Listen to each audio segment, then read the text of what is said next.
말씀 함께 하겠습니다. 두 곳의 말씀을 보도록 합니다. 요한복음 5장 17절입니다. 그리고 마태복음 28장 18절에서 20절 두 곳의 말씀을 오늘은 좀 보도록 하겠습니다. 먼저 요한복음 5장 17절입니다. 요한복음 5장 17절 우리 한번 말씀 그렇게 길지 않으니까요. 같이 읽어보셔도 좋을 것 같습니다. 예수께서 그들에게 이르시되 내 아버지께서 이제까지 일하시니 나도 일한다 하시매. 아멘. 한 곳만 더 살펴보실까요? 마태복음 28장입니다. 18절에서 20절의 말씀을 우리 같이 보겠습니다. 예수께서 나와 말씀하여 이르시되 하늘과 땅의 모든 권세를 내게 주셨으니 그러므로 너희는 가서 모든 민족을 제자로 삼아 아버지와 아들과 성령의 이름으로 세례를 베풀고 내가 너희에게 분부한 모든 것을 가르쳐 지키게 하라. 볼지어다 내가 세상 끝날까지 너희와 항상 함께 있으리라 하시니라. 아멘. 우리 함께 인사하겠습니다. 할렐루야. 성령이 이 시간 저와 여러분을 붙잡아 주시는 은혜가 있기를 축복합니다. 우리가 오늘 읽은 이 말씀을 우리는 다른 말로 성경, 그죠? 또 성서 이렇게 말을 해요. 성스럽다고 하는 한자랑 뒤에 있는 저 경과 서는 글을 뜻하는 말이에요. 한자로 글경이죠. 그리고 글서자예요. 그래서 성경, 성서. 기독교 그리고 유대교에서 가장 중요한 경전을 일컫는 말입니다. 기독교는 이 구약 성경과 그리고 예수님의 죽으심 이후 제자들 더 나아가 그 바울과 같은 이들이 저술한 신약 성경을 합해서 성경이라 이렇게 부르죠. 유대인들도 그렇고 우리 기독교인들도 그렇고 이 성경을 하나님의 거룩한 말씀으로 또 하나님과 사람의 그 관계를 기록한 거룩한 문서로 부르고 있습니다. 아시는 것처럼 유대교는 구약 성경을 인정하고 있죠. 개신교는 구약 성경 우리는 39권을, 가톨릭은 46권을, 그리고 동방정교라는 곳은 49권의 그 성경을 구약의 말씀이다 이렇게 이 얘기를 합니다. 흔히 어떤 분들은 성경이라고 하고 또 어떤 분들은 성서라고 말을 해요. 정설은 아닌데 흔히 그렇게 말해요. 이 하나님 말씀이라고 하는 경전을 진리에 입각하여 거룩한 하나님의 말씀으로만 받아들이는 분들은 대부분 성경이다. 진리라고 하는 것에서 그 어떤 진리됨이 검증될 때 우리는 이 경자를 많이 붙인데 이 동양에서는요. 그래서 성경. 그래서 약간 복음주의적인 그 느낌이 들겠죠. 그럼 또 자유적인 또 진보적인 그런 느낌을 주는 말은 성서라 이렇게 이제 사용한다고 말을 하게 돼요. 그래서 재미난 것은 동양에서 보면은 중국은 이 성경을 성경이라고 그래요. 일본은요 성서라고 그래요. 우리는 다 써요. 어쨌든 다시 한 번만 더 이 말씀으로 한번 돌아가 보십시오. 이 성경이라고 하는 이 책이 최초로 특별히 이제 구약의 성경은 히브리어로 돼 있는데 최초로 번역이 된 성경이 있어요. 이 히브리 성경이 헬라어 성경으로 히랍 성경으로 이제 번역이 됐죠. 그것을 우리는 70인역이라 이렇게 말합니다. 그래서 여러분 이 70인 성경 오늘 우리가 번역하고 있는 성경 70인 성경이 구약 성경을 번역한 것이에요. 그 히브리어로 되어 있는 성경인데 그 성경을 휘랍어로 번역한 거예요. 유대인들이 그 다음 세대를 위해서. 그 성경을 가지고 우리는 오늘 재해석했어요. 그래서 우리가 가지고 있는 우리의 성경은 그 히브리어 성경에서 해석한 성경이 아닌 70인역이라고 하는 그 성경에서 다시 해석한 성경이에요. 그 70인역 성경에는 당시 우리 흔히 말하고 있는 구약, 일반적으로 우리로 본다면 39권 외에 또 다른 성경들이 그때 이렇게 만들어졌어요. 그래서 아까 말했듯이 가톨릭은 46권이 성경, 구약 성경 안에 들어가는 것이고 정교회는 49권의 성경이 들어가는 것이에요. 이 정교회는요, 바로 그 70인역 성경을 굉장히 권위 있게 인정을 해요. 그래서 지금도 그 정교회는 그 모든 성경을 가지고 다 하나님 말씀이다 이렇게 말하죠. 재밌는 전설이 있습니다. 당시는 바벨론에 의해서 이스라엘이 문을 닫았을 때이죠. 이때 그 바벨로니아로 유대의 12지파에 아주 똑똑하고 지혜 있다는 사람 6명씩을 선출해가지고 성경을 휘랍어로 번역하게 시킨 거예요. 그런데 이 70명이 아닌 72명이 되겠죠. 그죠? 12지파니까 그들을 다 각자 다른 방에 집어넣었다고 해요. 그리고 번역을 했더니 나중에 번역한 그 말씀이 다 똑같았다 이렇게 말을 해요. 물론 성경학자들은 이후에 보면은 72년 성경이 동일한 시대에 기록된 것이 아니다라고 말을 하고 있어요. 자, 어찌되었든 그렇게 오늘 우리는 이 성경 성서를 구약은 39권 그리고 신약은 27권으로 인정한 그 66권의 말씀을 성경 하나님 말씀이다 우리는 이렇게 받아들이고 있어요. 구약은 어떤 내용입니까? 구약은 하나님과 하나님이 선택한 이스라엘과의 사랑의 교제를 기록해 놓은 책이에요. 그런데 이 사랑이 하나님이 이스라엘을 향해서는 은총이라는 단어로 표현되어져 은혜와 사랑이죠. 그런데 이 하나님 은혜와 사랑에 대한 이스라엘 백성의 답은 똑같이 은총이 아니에요. 감히 어떻게 하나님에게 백성이 은총을 베풀 수가 있어요? 그게 뭐죠? 찬양과 경배로 표현이 돼요. 같은 사랑인데 하나님은 백성들을 향해서 은총을, 그리고 백성은 하나님을 향해서 찬양과 경배를, 즉 섬김, 예배, 순종이라 말할 수 있어요. 그리고 하나님은 이스라엘 백성에게 은총을 주시면서 그 은총받은 이스라엘을 통하여 온 세상이 하나님을 바로 알기를 원하세요. 신약 또한 다르지 않습니다. 제2의 하나님이신 성자 예수님께서 하나님의 그 큰 구속 사역의 완성을 위해서 계획하신 뜻에 따라 순종하여 이 땅에 성육신하신 것, 그게 예수님이시죠. 그분이 예수님이세요. 예수님 또한 다른 일을 하시지 않았어요. 하나님이 백성된 이들에게 사랑을 주셨듯이 예수님도 사랑을 주세요. 직접 말씀하시기도 하고 때로 선지자들을 세워 말씀하시기도 하셨듯이 예수님도 제자들을 세워서 또 그 역할을 같이 감당하게 하시죠.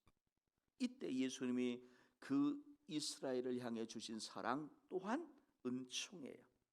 은혜와 사랑이었어요. 백성들 또한 예수님을 향해 찬양과 경배를 드려야 됐던 거예요. 그러므로 이 성경을 다른 말로 말하면 이렇게 말할 수 있어요. 하나님의 사랑이 기록되어져 있는 책, 그게 성경이에요. 하나님의 사랑, 예수님의 사랑을 문서화한 것이 성경이라 이렇게 말할 수 있어요.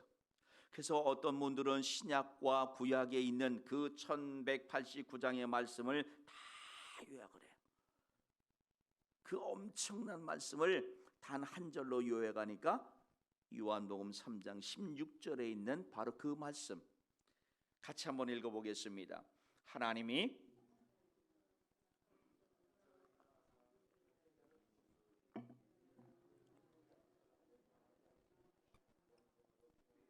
아멘, 아멘. 이 말씀이 오늘 기독교를 기독교 되게 하는 원리가 다 들어가 있어요. 하나님이 들어가 있고, 그죠? 마지막 저 영생까지 모든 말씀이 다 들어가 있어요. 하나님을 하나님 되게 하는 것이더라고요. 그런데 이 말씀 가운데 정말 눈에 잘 들어온 단어 중 하나가 바로 이 사랑이란 단어예요. 그래서 하나님의 사랑이 구약에서는 율법으로 사람들에게 주어져요. 그죠? 그게 성경인 거예요. 이 하나님의 사랑은 형식이 없어요. 정형화되어 있지를 않아요. 다양하게 표출돼요. 그렇다면 다시 한번 우리는 이렇게 오늘 질문을 던져볼 수 있을 것 같습니다. 하나님의 사랑, 좀 더 크게 말하면 하나님과 사람의 사랑을 기록해 놓은 것이 성경이라면 하나님은 무엇을 우리에게 가르치시려고, 우리에게 무엇을 깨닫게 하시려고 말씀을 기록해 놓게 하신 것인가? 잘 아시는 것처럼 출애굽기와 신명기를 보십시오. 하나님께서 시내산에서 모세에게 십계명을 계시하시죠. 이를 두 개의 돌판에 새겨 주셨습니다. 이 계명들이 출애굽기 20장과 신명기 6장에 기록되어 있어요. 그 십계명을 둘로 이렇게 요약하면 뭐죠? 하나는 하나님 사랑인 거예요. 그리고 또 하나는 사람 사랑, 이웃 사랑인 것이에요. 그래서 예수님도 마태복음 22장 35절로 40절에서 한 율법사가 예수님을 시험하여 묻습니다. 선생님, 율법 중에 어느 계명이 큽니까? 라고 묻는 것이에요. 그러니까 저 말씀 율법은 아까 하나님 사랑이라고 그랬잖아요. 그러니까 사랑 중에 어떤 사랑이 가장 큽니까? 라고 물을 때 예수님은 이렇게 말씀하시는 거죠. 내 마음을 다하고 목숨을 다하고 뜻을 다하여 너희 하나님을 사랑하라. 이것이 크고 첫째 되는 계명이다. 또 하나 그와 같으니 내 이웃을 내 자신같이 사랑하라. 이 두 계명이 온 율법과 선지자의 강령이니라. 아멘. 여러분, 이때 예수님이 말씀하시는 하나님 사랑과 이웃 사랑의 개념이 수직적 사랑의 개념이 아니에요. 먼저 하나님 사랑하고 다음 이웃 사랑하라는 게 아니라 하나님 사랑과 이웃 사랑이 같은 것이에요. 아까 말했지만 하나님 사랑은 누가 하는 거예요? 백성이 하는 거예요. 그럼 백성은 누가 사랑해요? 백성이 사랑하기도 하지만 하나님이 사랑하시는 거예요.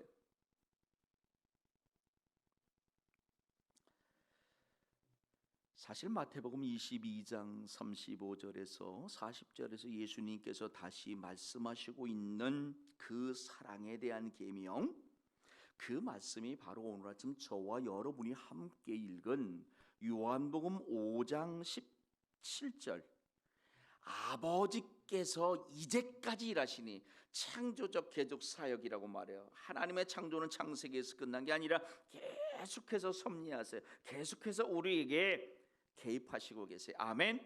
오늘도 우리 삶에 개입하셔서 우리를 예배하는 자 되게 하셨어요. 성령님으로 우리를 예배하는 자로 이끌어가세요. 믿으시기를 축복합니다. 이게 일하신다는 것이에요. 그러니까 아버지께서 하신 일이 뭐예요? 아버지께서 하신 일이 뭐죠? 하나님 백성을 사랑하시는 일이었어요. 그래서 예수님도 나도 일한다는 것은 나도 아버지처럼, 아버지가 너희를 사랑한 것처럼 사랑한다라는 말인 거죠. 자, 이렇게 본다면 마태복음 28장 18절로 20절, 특별히 19절의 말씀을 보십시오. 자, 여기에서 사랑하는 것은 명사예요, 동사예요, 형용사예요. 한다라는 것은 동사예요. 움직임이 있어요. 그러면 19절 말씀에서 행동하는 단어가 뭐예요? 가서라는 단어예요. 사무라는 단어예요. 너희는 가서 모든 민족으로 제자를 삼아, 이렇게 말씀하세요. 무슨 말이에요? 너희는 가서 하나님이 너희를 사랑하고 하나님이 나를 통해 너희를 사랑함을 다시 보였듯이 너희도 가서 제자 삼아. 뭘 삼으라는 거예요? 제자. 다른 말로 말하면 하나님의 사랑을 알고 그 사랑을 행하는 자로 삼으라는 거예요.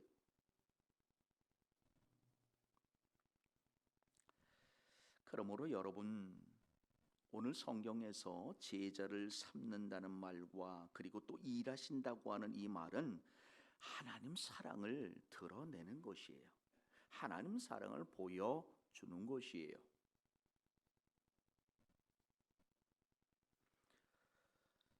요한복음 5장 17절에 그 일하심은 아버지 하나님이 사람을 사랑하셨듯이 아들 예수님도 사랑을 하는데, 사람을 사랑한다고 고백하시는 말씀인 것이에요. 마태복음 28장 18절로 20절에 있는 이 제자를 삼으라고 하는 말도 사람에게 사랑을 가르치고 사랑하게 하라는 것이에요. 그러므로 오늘 저와 여러분이 하나님의 사랑을 아는 것, 예수님의 사랑을 아는 것, 그게 제자됨의 증거인 것이죠. 정말 어려운 겁니다. 어렵습니다. 자식을 위해서 당신의 생명을 줄 부모는 계시잖아요. 그죠? 부모의 생명을 위해 자식이 그 생명 일부를 줄 수 있어요. 그런데 타인을 위해서 자식의 생명을 바꿀 수 있는 사람이 과연 있을까요?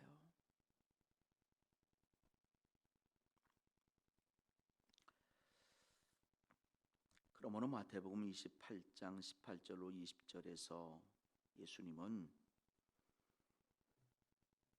오늘 나에게서 나의 말, 나의 행함, 나의 삶에서 하나님의 사랑이 드러났듯이 내가 하나님의 사랑을 증언했듯이 너희 또한 증언하는 자가 되라는 것이에요. 그래서 예수 믿는 것이 쉬운 것이 아니에요. 이 사랑이 어디까지 주는 게 사랑입니까? 예수님처럼 그저 당신 목숨 딱 끈 하나님처럼 자기 아들 딱 내어 던지심 쉬운 게 아닌 거잖아요. 그러므로 우리는요, 감히 누구를 사랑한다 쉽게 말할 수 없는 것이에요. 내가 하나님을 사랑합니다, 내가 내 이웃을 사랑합니다라고 쉽게 말할 수 없는 것이에요. 그러나 이것은 할 수 있겠죠. 그 사랑으로 조금 더 다가갈 수 있겠죠. 저는 이것을 거룩한 욕심이라 이렇게 말하고 싶어요.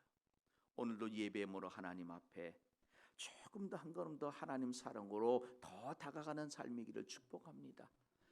유슬리 목사님은 실은 그 삶을 성화라는 단어로 설명하신 것이, 오늘 내가 그리스도인다운 것, 그것은 하나님 사랑이 보여지고 예수님 사랑이 보여지는 것이에요.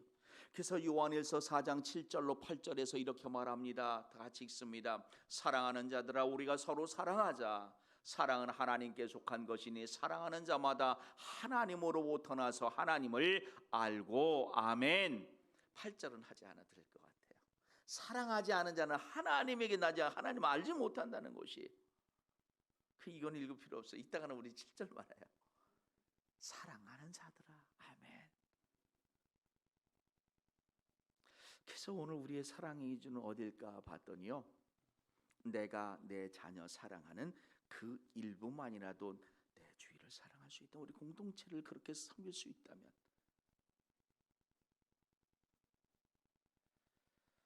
오늘 저와 여러분의 삶이 이와 같기를. 그래서 오늘 우리는 이렇게 고백했으면 좋겠어요. 예수님이 아버지께서 지금까지 일하시니 나도 일해, 나는 예수님께서 지금까지도 일하시니 나도 일해라고 말하기를. 기도하겠습니다.